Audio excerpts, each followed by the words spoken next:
My question next is to Ms. Priyanka. So you have done education in engineering, then you did your masters as well. You in fact run your own school as well. So how do you think the design thinking is going to help everybody in India, and what are the challenges which one faces and neglects those? Can you throw some light on that? Sure.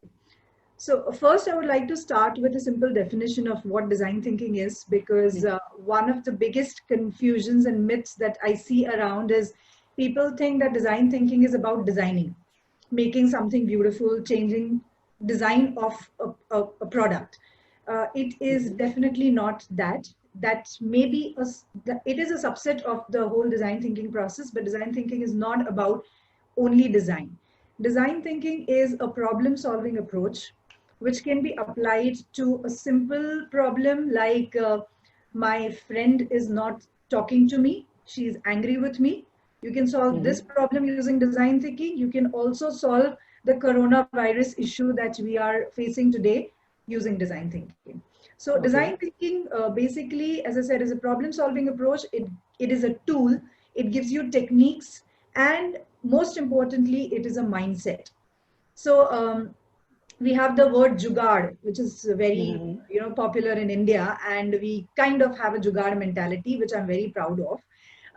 So somewhere design thinking also is a part of it, so it comes inherently with us, but it is absolute science. It is a process which leads to Mhm. innovation. So you see any problem, Okay. first thing that you would do is think of what are the various solutions, right? And then whichever you like best, you will prototype on it, try some kind of solution and see if it works. It works. If it works, great. Otherwise, you again go back to your ideation. Design thinking Mhm. differs from regular problem solving in terms of the first phase, which is empathy. So when I Okay. look at the problem, I wouldn't jump to ideation and start thinking, how do I solve the problem? When I look at an issue, the first step that I do is understand who are the people who can affect the problem or can influence the problem. That is Mhm. called identifying your audiences. Once you identify your audiences right, then the second step that I do is whatever I know about the problem, I will write it down somewhere and forget about it. Because they may not be facts, these are my opinions, maybe my assumptions. So I will put it all out in a dustbin. With a fresh mind and a clean slate, I will go and empathize with each of the audiences to find out what is the root cause, what actually the problem is. So once I do the empathy phase, I go to the second phase, which is defining the problem. That's where I will look for surprising insights. Now, obvious things we all know about any problem. So all I'm looking for is surprising insights. Based on those insights, then I define the problem. Then I do ideation, prototype, and testing. I follow the regular problem solving approach. So the key difference in design thinking is you pinpoint on the root cause, which is not very obvious. So you need that process of empathy and defining to come to the right problem. Now, many a times, most of the time, startups fail. People get very excited about a particular idea that, oh, you know what, Mhm. say diet food is not available easily. I'm a person who likes to be fit. When I go out to restaurants, I don't get the right kind of food that I need. So it is a big problem. We should solve it. I will get excited about it. I'll start a new restaurant or a chain of healthy food delivery and stuff. I'll put all my money, my effort into that.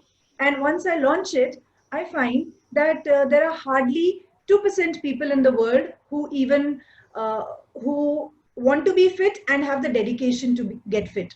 So I've made a solution for only those 2% people. Now, how do I reach those 2% people? It's a huge task, and my business failed Mhm. because I've Okay. not empathized with the right kind of audience. So I've just jumped to my idea and started working on that. Instead of that, I'll take a step back. I will say, okay, healthy food is an issue with me.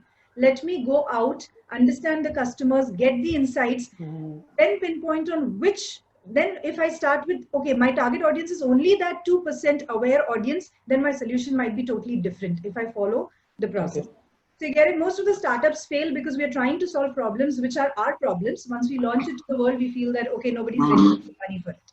Or So maybe that's our the confusion. problems and our friends problems. So typically when we encounter discussion, so when we have discussion with a lot of young entrepreneurs, they say that okay, I came up with this problem and the solution. My friend also said the same. Then we ran a survey with all of our friends, and everybody said the same, that yes, it's a goddamn bigger problem. And the moment they start to go after funding or maybe do the launch, they end up all dry because it's just a problem to them and not to everybody else. So, is it possible that during design thinking, one should also look at the larger demographic when launching any particular service or product?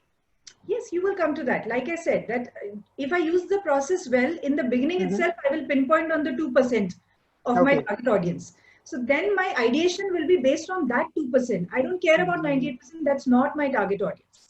But what Okay. we generally do is we try to find a solution for 100%, which is never possible. And we end Right. up making something that doesn't make sense for anybody. Not that 2%, not Absolutely. that 98%. And Correct. also you Correct. mentioned an important word, survey. Mm-hmm. Most not, survey is something we don't do in design thinking. Survey is like I'll Okay. send 100 questions to 10,000 people. I'll Mm-hmm. email them, and some thousand people might reply to the. And based on that, like you're just doing the poll, right? So you're Right. getting a very vague number. I wouldn't go with that.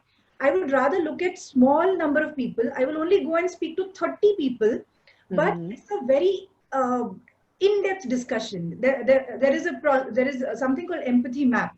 So when you're empathizing, so it's a complete process. Like I said, it's a technique. Go with that. I will speak to 30 people. I will empathize with them in depth. And all I'm looking for is one or two surprising insights. I'm not looking for 10 and then trying to find a solution.